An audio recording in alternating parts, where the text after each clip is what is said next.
So how's KV Core going for you?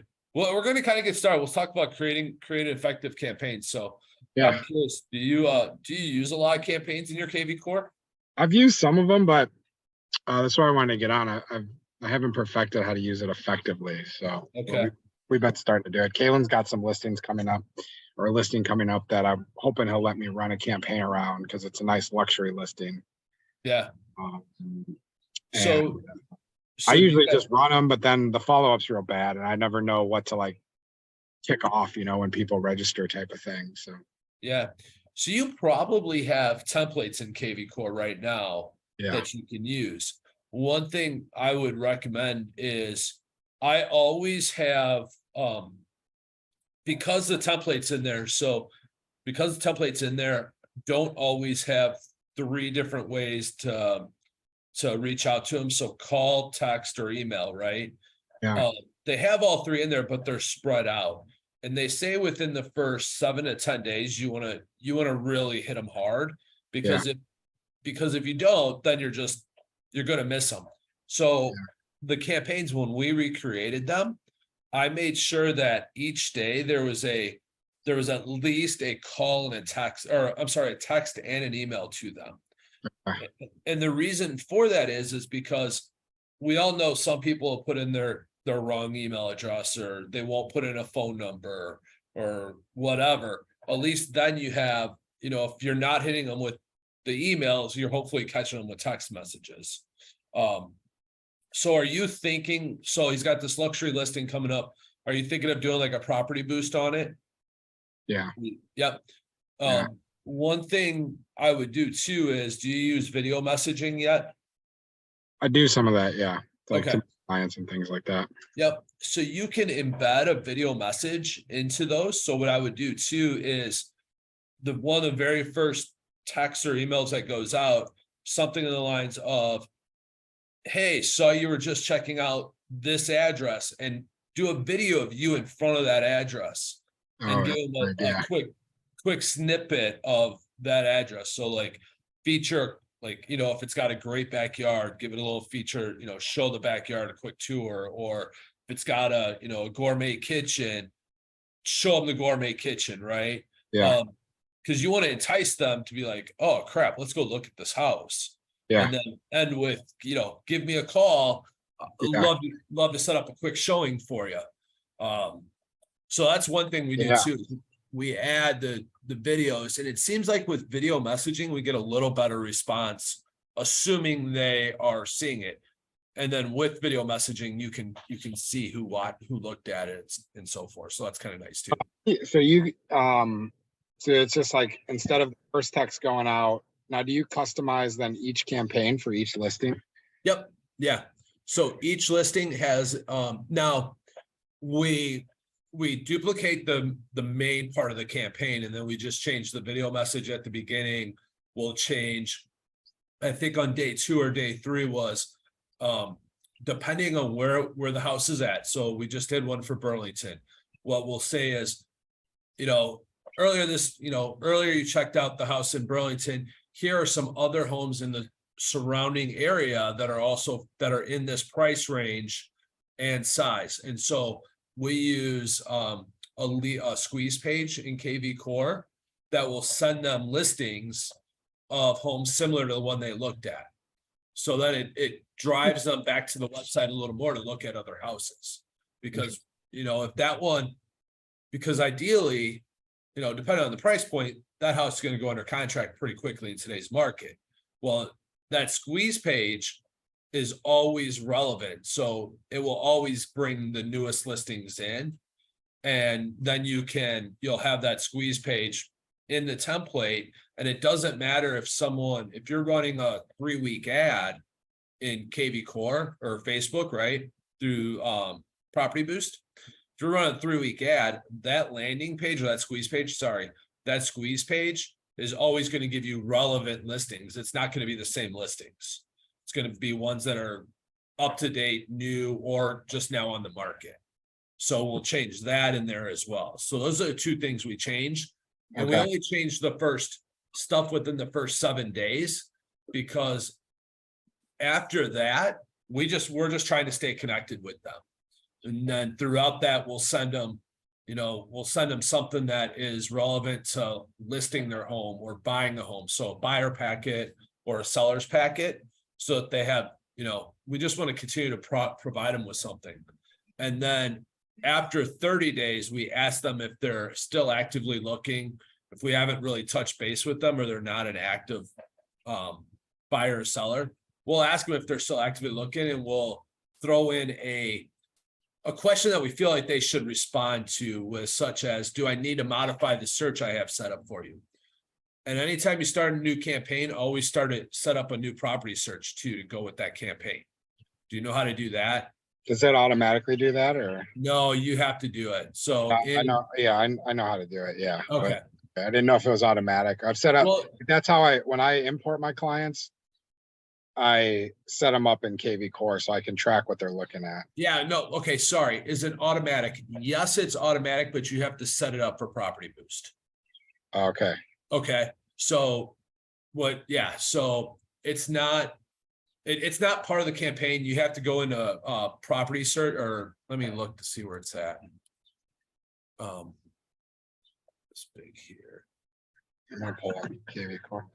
Are you able to like share can you export like your thing to share? Because has it been working well for you guys? Can I export my campaigns? Yeah. I don't know if you can or not. Because I'm not good at like building those things out.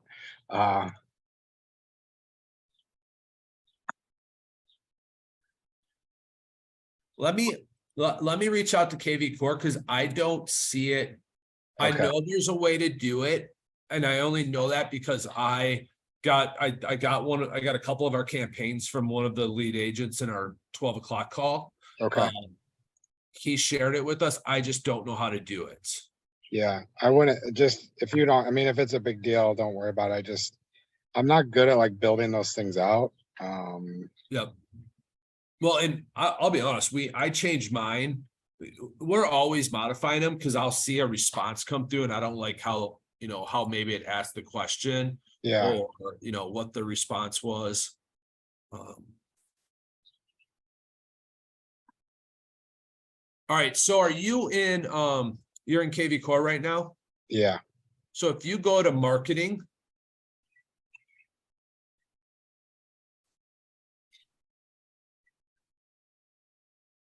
Okay. Marketing. Yep. Smart campaigns. Go to search alerts.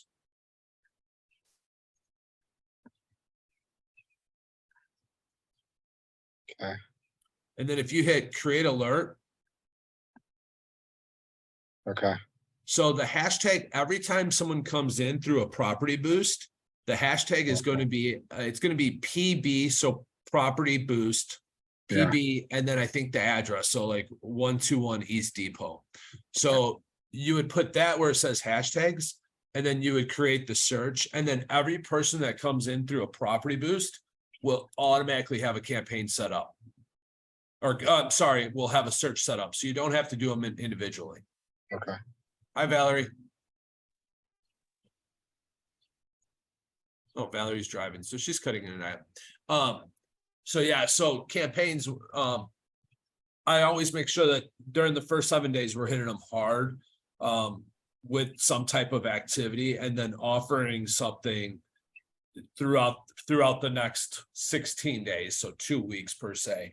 And then I just put them on a slow drip campaign that will keep them active. And obviously, as they look at stuff through the CRM, we'll reach out to them. I usually, if they look at it once or twice, I don't bother.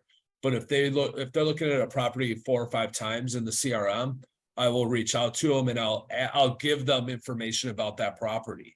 So I'll say, hey, Ryan, notice that you checked out, 431 Dale Drive. I wanted to share, here's this part of the listing or something, or, here are comps for this listing if you're interested in it. So what the value is for this house. Because, right, obviously, there's thousands of agents out there. We have to be able to offer something that is more than just what they can get from the internet. Sure. Okay. So what other questions about campaigns?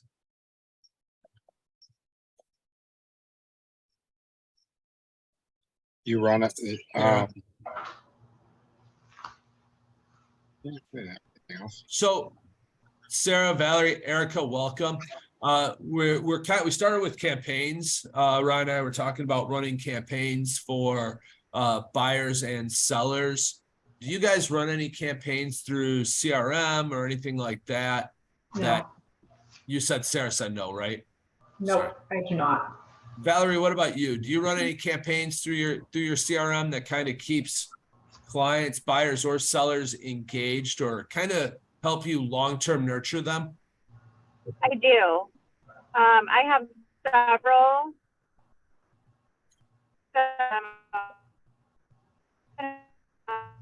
online ad. Like I just launched a listing ad for a property I listed this weekend.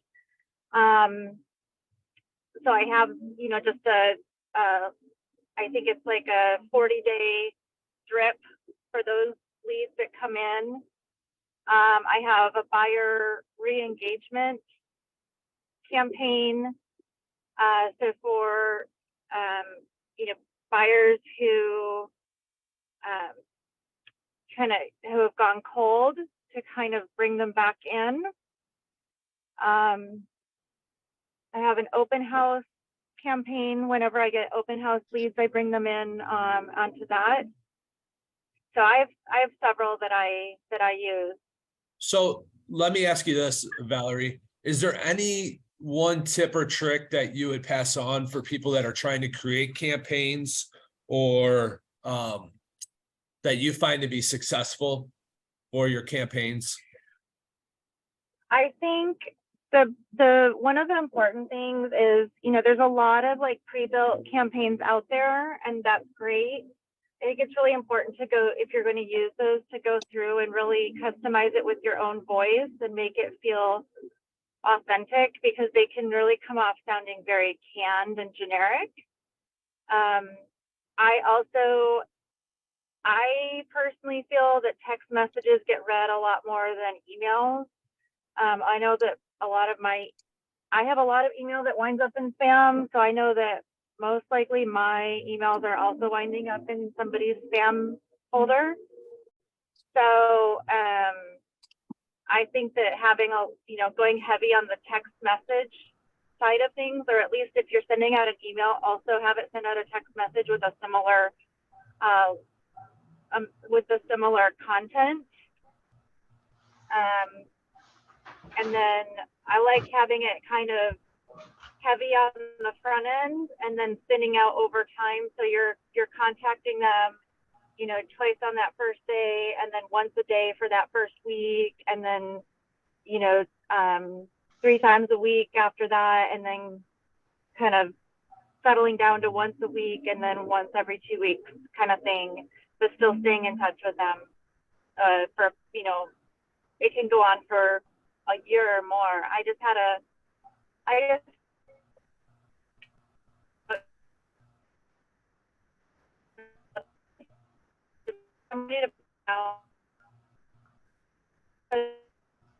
Hey, Valerie, you just cut in and out for the last 10 seconds or so. All we heard was,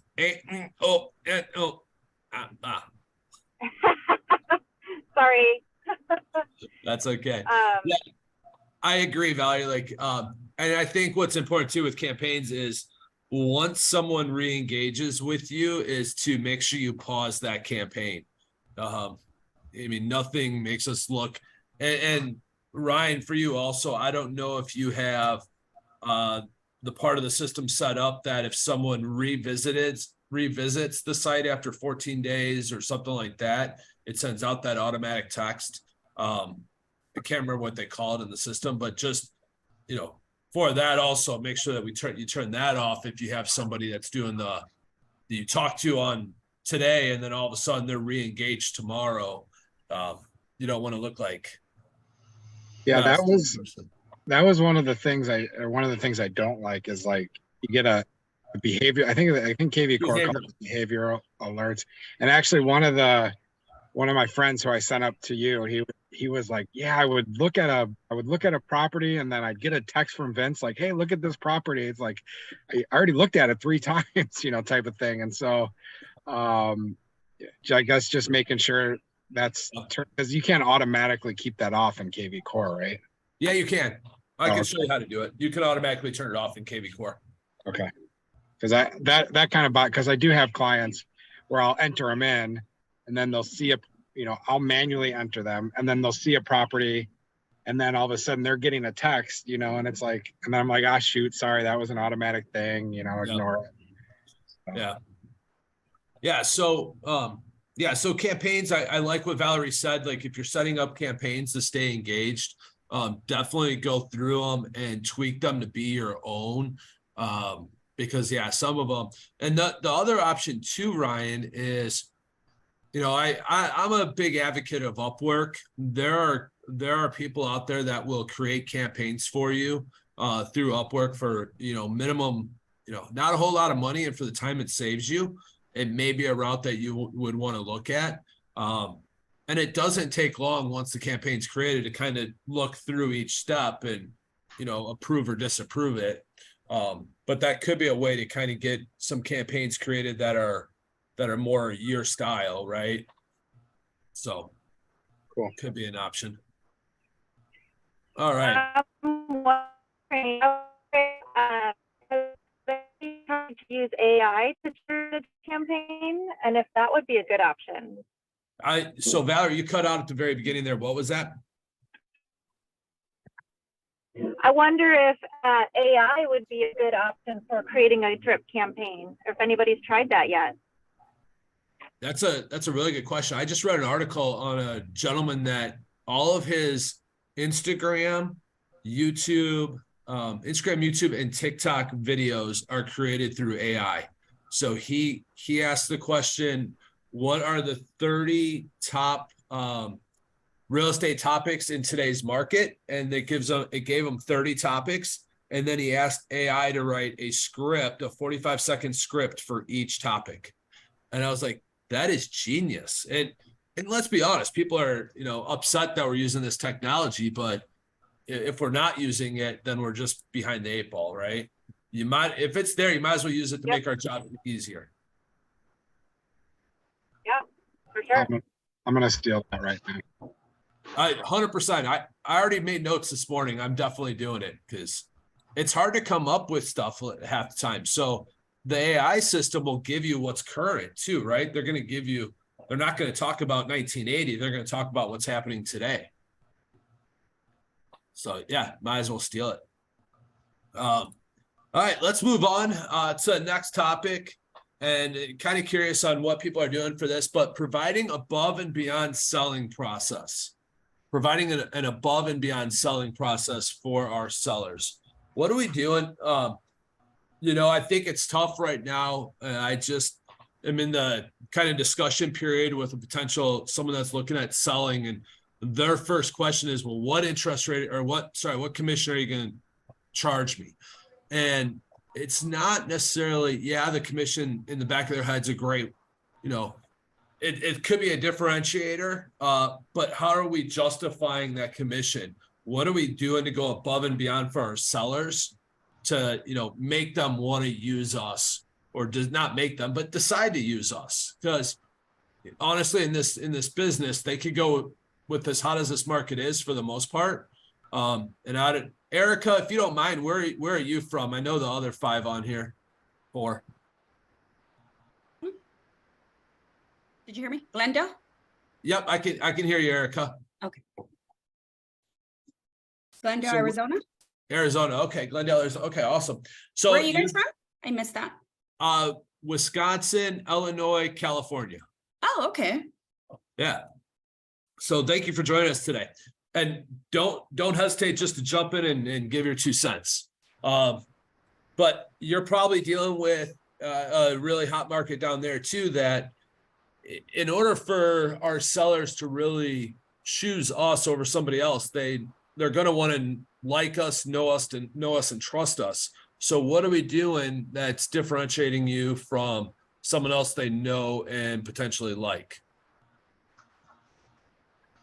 So I will throw something out. I'm taking hopefully a listing. I've never done one quite this way before. She's a lady who inherited this property from her mother, and the weeds are about 3 feet tall. The house is full of junk and stuff, and she doesn't live here, so she really kind of needs somebody to take care of it.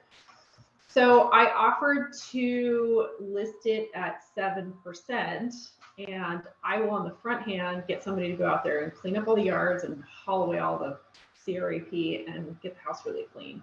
So that's going to be an experiment. I'm gambling a little bit on it, but go big or go home, right? I like it. So you're basically going above and beyond to help this lady out, not have to find, or this was a lady, correct? Sorry, Sarah. Yeah. Yeah. By not having to find a landscaper to go out there and clear it out, someone to come out and do junk removal, someone to probably go out and clean it, right, after everything's out of the house. Are you even thinking potentially fresh paints or anything like that? Probably not fresh paint.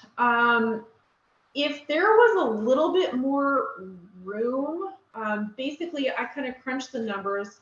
She owes like $330 on it, and I need to do a little bit more research. The mom has like $13,000 in credit card debt. So I'm kind of trying to find out if they have a leg to stand on taking that out of the property. It sounds like it was held in trust, but I don't have the prelim yet. So I don't know if that's there. I don't want to cut it so close that there's no profit margin. It sounds like she's willing to list it what I feel like is fairly aggressively. And then she's losing $2,000 a month on closing costs because they have a reverse mortgage. So it's kind of like we need to clean it up and we need to get it moved quickly, or there will be no profit margin. Yeah. No, that's and you landed this listing by offering this? No. She was like, Google my business response. So she's an internet lead basically. Okay. That's awesome. What else are you guys doing to go above and beyond for our sellers, especially sellers you have not worked with before?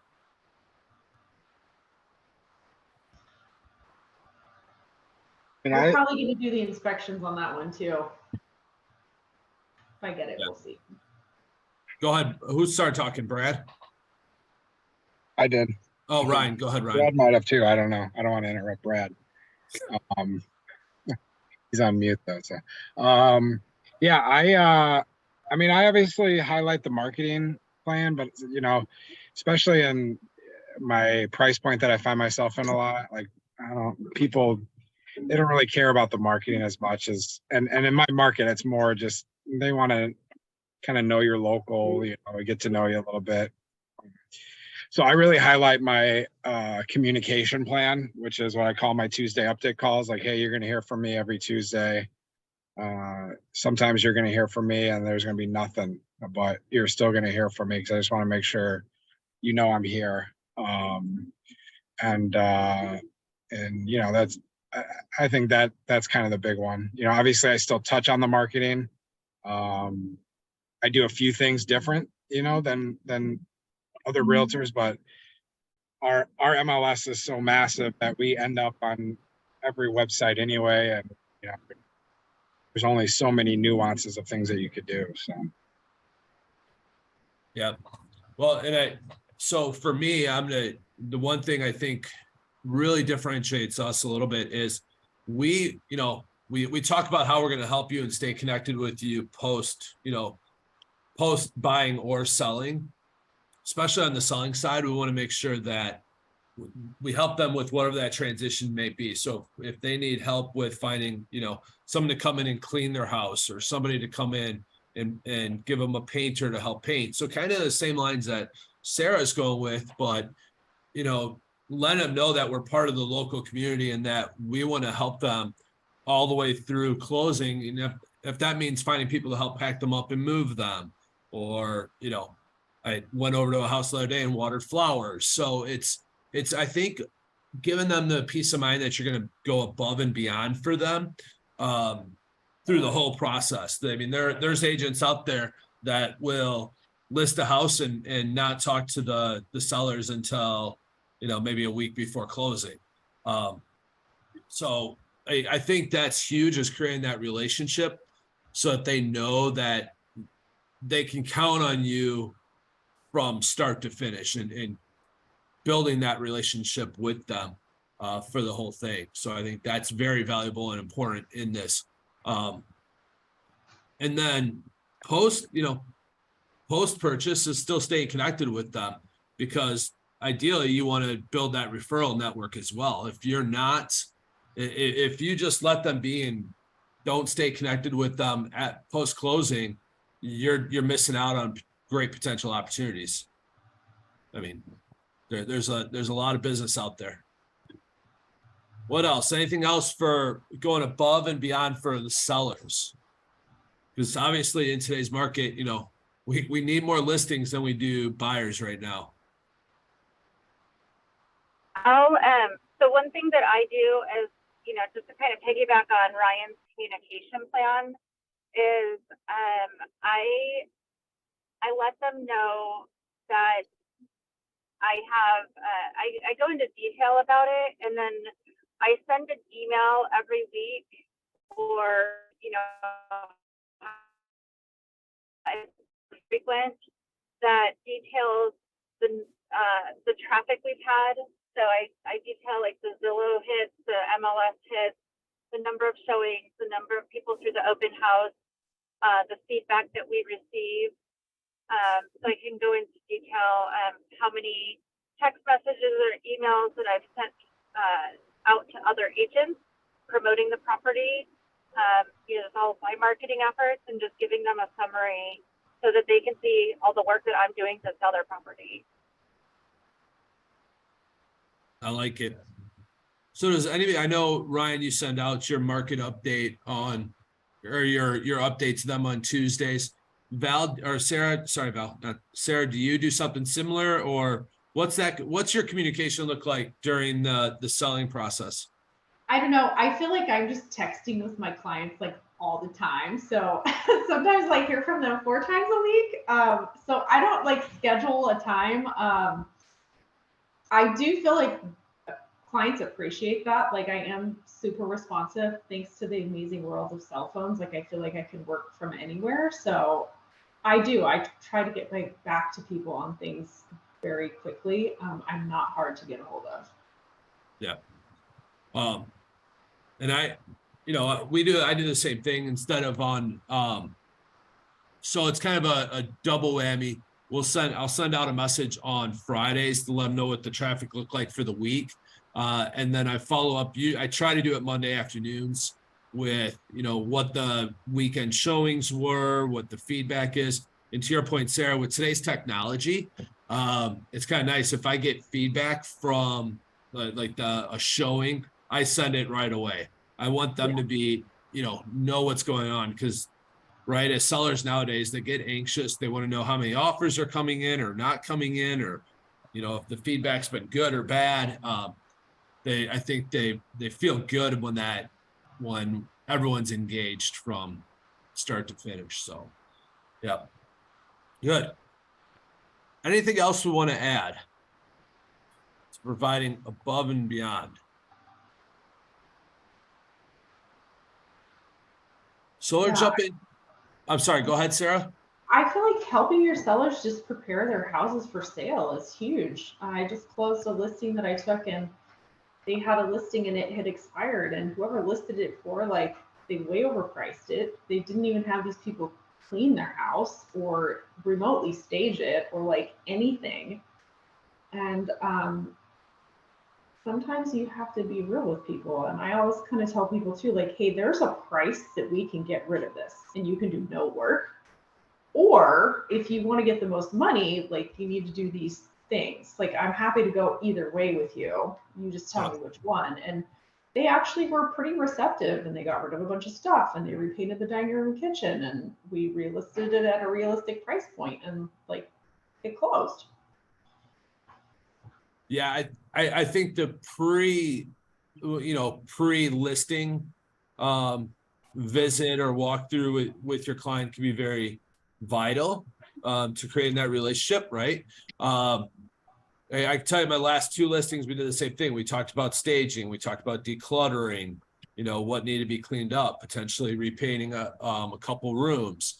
And the feedback that we got for both those listings was extraordinary. Such positive feedback that I think that it made the sellers feel like they got more value out of just paying that commission. So no, I think that's a very good point.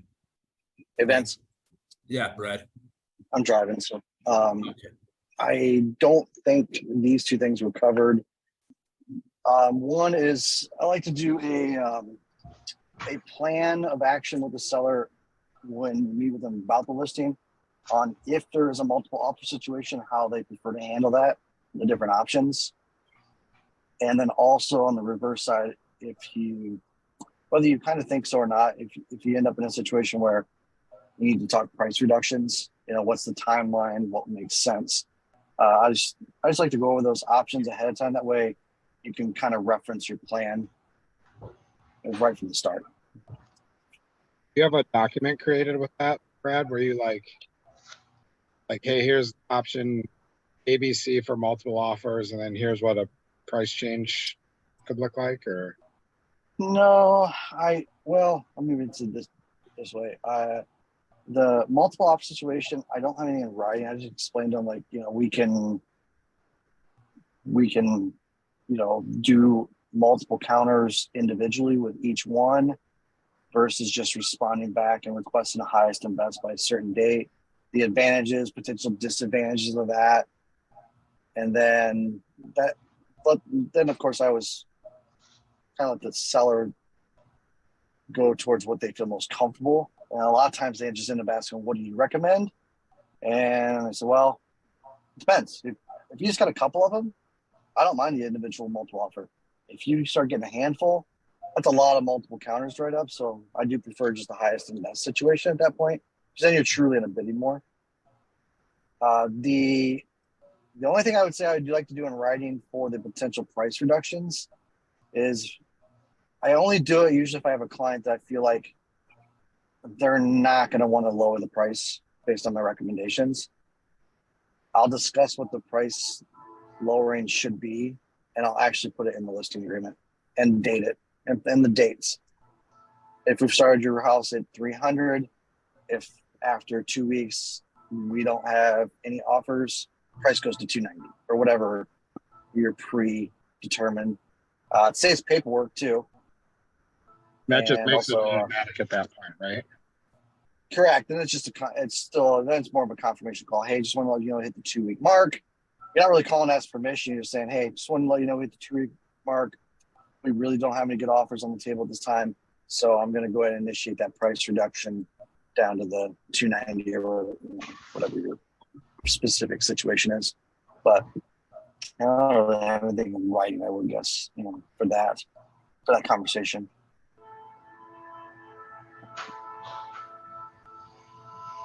Good. Anything else you want to add to providing above and beyond selling process?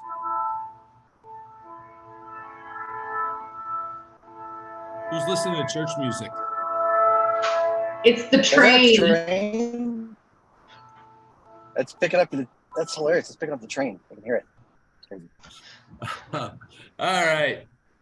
Getting into production after onboarding, what are some of the things that you guys found valuable at, talking about getting into production after you started your real estate, getting into real estate?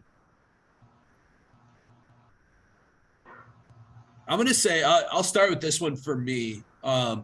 My first thing was time blocking. I found myself all over the place. Time blocking has really helped, it helped me become successful or at least drive me in that direction. Not as successful as I want to be, where we never are. But time blocking I found to be very, very key and essential into getting started. It's something that is, it's free, right? Everyone talks about, well, I don't want to spend money on lead generation, but time blocking, it's free and it can add value to your business. And then the other thing was really letting other people know that I'm in the business. I think a lot of people forget we depend on social media a lot of times to kind of remind people that we're, real estate agents or helping people buy, sell homes, however you want to do your elevator pitch. But it's having those conversations, or you're out at the grocery store and, making small talk with the cashier, finding a way to get in the fact that you're a real estate agent. Now, someone like Sarah, who works in a town of 100 people, might be a little bit easier, but Ryan, who works in a town of 50,000, might be a little more difficult. Sorry, Sarah, I couldn't help it. You're muted, so gosh, it could never fail. Sarah's muted. I was trying to mute out the train again. Oh, are you? So I found those two things to be very valuable, because I've noticed over the last probably 3 weeks or 4 weeks, I've had people that I would have thought they would have reached out to me, at least given us an opportunity to help them buy or sell, did not, because I depended on social media to have that conversation. And Sarah, you are, I would say you are very good at this, and that is creating, correct me if I'm wrong, but we've had a lot of conversations about this, scheduling coffee appointments with people that or, lunch dates, whatever it is. I need to do a better job at that still today, because there's not, having that authentic in-person relationship is totally different than the virtual. I heard a good line the other day for like people, you take your car to the shop or whatever, and it was, have I given you my new business card? Like, you've updated your business card recently. I really like that, because I'm not very good at being ultra salesy. And that's something that I would actually say, where sometimes if somebody didn't have a real estate conversation with me, I would not just be like, here's my business card. Right. So for me, I have to find some other reason. Like, I met a lady on the beach who had horses, lives in Florida. We had this great conversation. And I was just like, here's my contact information if you ever come up or want advice, or turns out she's building a house here.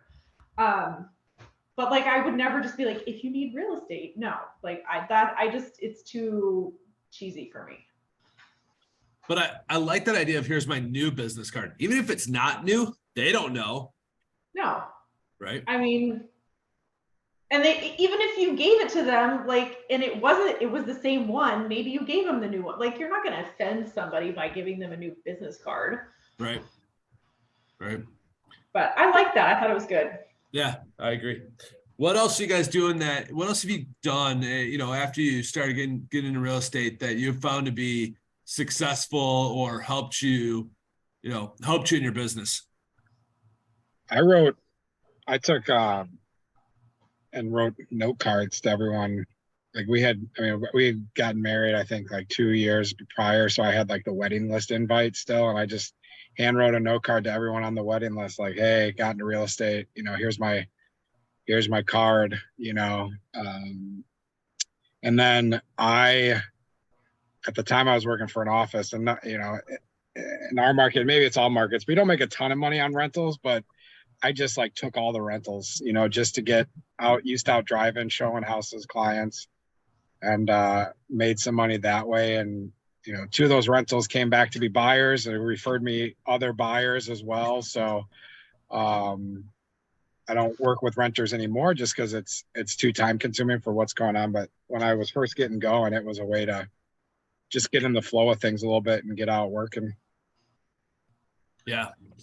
And I like that, because that's obviously free. And it's one of those things that, so let me ask you this, Ryan, and that was what, 4 years ago for you, 5 years ago? This would have been 2015, so 8 years ago. 8 years ago. 8 years ago. When's the last time you've reached out to that wedding list and reminded them that you're in real estate? I still mail to them. That's still my mailing list that I mail to. I probably need to do it every month, but at least every other month. So. Okay. Yeah. Awesome. I can't remember if I got this from here or the billions of podcasts that I listen to. I heard somebody put lottery tickets in their handwritten notes. Kind of fun. Mhm. Thought that was interesting.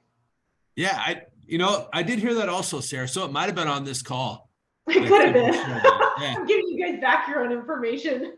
No, that's okay. I mean, that, we get all this information. We can't absorb it all. So sometimes we have to rehear it a couple times, and go from there.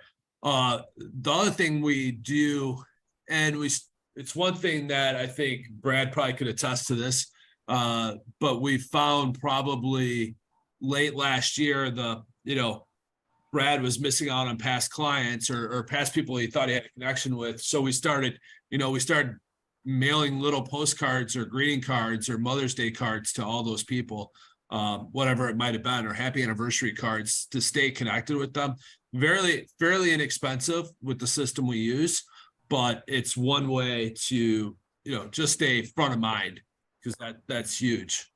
One of the gals in my office sometimes will put seed packets, like spring flowers for clients, stuff like that, which that's something for me as a person, I would totally be thrilled with getting a packet of seeds. I can't say I'd be thrilled with a packet of seeds. I'd be like, oh, these are going to ferment on my counter. I'd be like, oh, I got to put these in my garden. What about open houses? How hard did you guys do open houses when you first got into production? 4 a month. 4 a month, Brad? I was running at least 4 a month. If I didn't want to run one every weekend, I would run the week. If I wanted a weekend off, the next weekend I'd run 2. So Okay. Any new agent, if you're on a team, it's awesome that way, because then you got your team's listings to lean on. Otherwise, I was not on a team when I started, so I just went to my broker, my mentor, other agents, and said, "Hey, got any new listings coming up? I'll run an open house." Now, granted, when I started, it was a buyer's market, so they were plentiful. You just have to be a little more strategic about the timing, with the seller's market we've had the last several years. But I got really good at, one, how to market the open house, 2, to get traffic there. And then I got really good and just practiced, role played, whatever your method is, of getting to do a good job of building rapport with people. I was good at it. I probably picked up at least a buyer every open house. It was rare I didn't walk out with at least one new buyer. And I closed, I worked 7, I was licensed for 7 months my first year. I closed 7 deals, 4 were Sphere and 3 were open house. So, I'm a big fan of open houses. I have to make that another topic, because I've done some open houses. That's how I started, was I did one probably every weekend. But I think I've closed 2 deals off of open houses in the 7 years I've done them. So not as high of a success rate. I think one of the things that helped me was, this is where I was probably my best follow-up. I'll admit, and Vince mentioned it with the send out cards. So we do, that was helping me. I was probably worse with my past clients, but I was phenomenal with open house leads. And even if they said they had an agent, I would just be like, "Oh, sounds good. I'll be in touch with your agent if I see anything." But I also had their contact information, and I would just call and check in and tell them, if you have any questions, don't hesitate to reach out. I don't know the number. But I had several people that said they were working with an agent, and I get a call a week or 2 later that said they, wanted me to show them this house. And I'd say, "Well, I thought you were working with an agent." Whether it was bullshit or not, and they never were, they were like, "Well, it just wasn't working out with the agent. We really appreciate how you checked in on us, asked if we had any questions. You seem to be doing a much more thorough job," or whatever, however they said it, right? And I get them weeks after the open house, if not on the open house. So to me, it's about the follow up after the open house. Just that, how's it going? Got any questions? Reiterate their feedback. Say, "Hey, my sellers really appreciate the feedback that you gave. since you left, have you thought about anything else that would be good information that I could pass along to the sellers to help them get their house sold, things like that. So what else have you guys done for when, got through onboarding and you're starting your business? What have you found to be successful or not successful? What has not worked for you? Obviously, Ryan, open houses didn't work for you. Yeah. Although I did get my first deal off an open house, so maybe I shouldn't. It just took 7 months.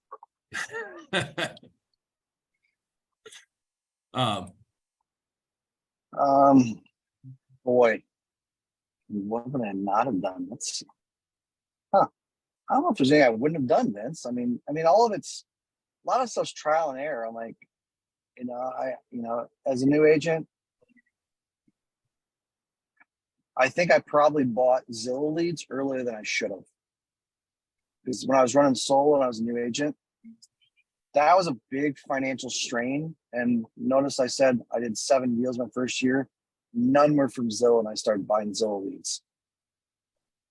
I think I would recommend, and this to me is a great reason or value for a new agent to maybe join a team at first. And I'm not saying stay years, just join a team for a year, 2 years.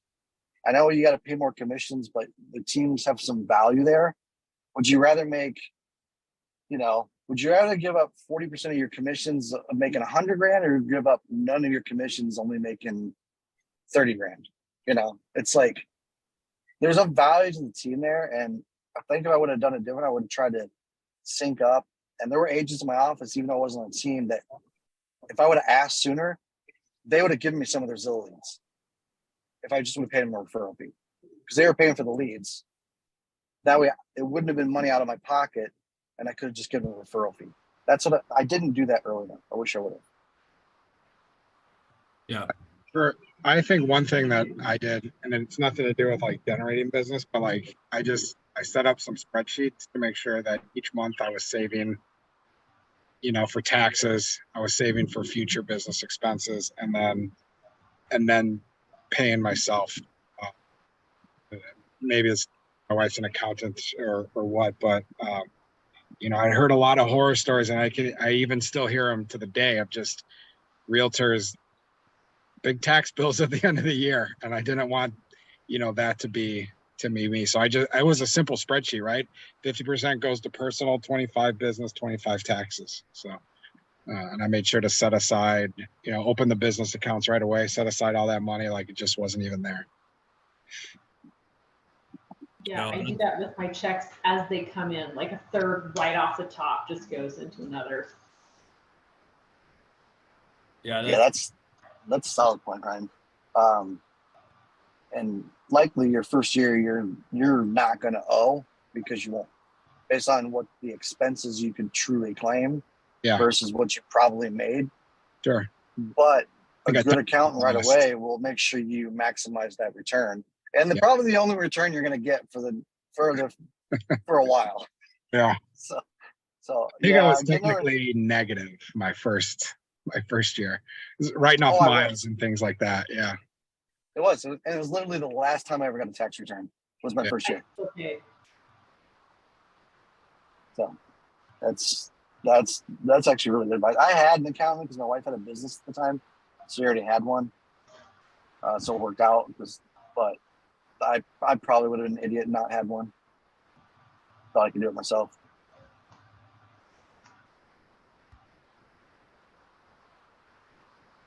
Okay. Well, anything else you want to add today?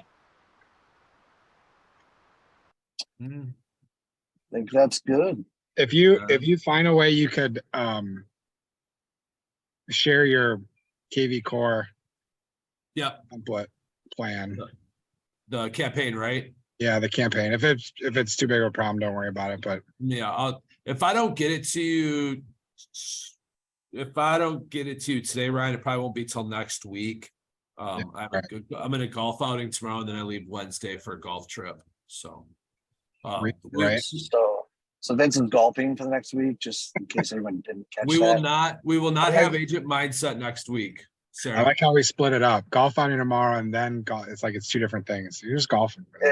Yeah, it's just golfing. I have to explain. Well, it kind of is two different things. The wife would not. Yeah, no, she's not a fan right now. The wife's not happy already because he's getting home from a golf outing tomorrow, probably at 7. Leaves the next morning at 7. Oh well, she'll be fine. She'll do just fine. Tell her how much money you won off me last week, and maybe that'll help. I won $15, Ryan. I'm not the one that won. Oh, money. Brad was the big. Oh, that's Oops, sorry about that. Yeah. Hey. Exactly. But man, I appreciate Ryan that my new 49-degree wedge came in and it was more expensive than I thought. So I really appreciate that. glad I can contribute.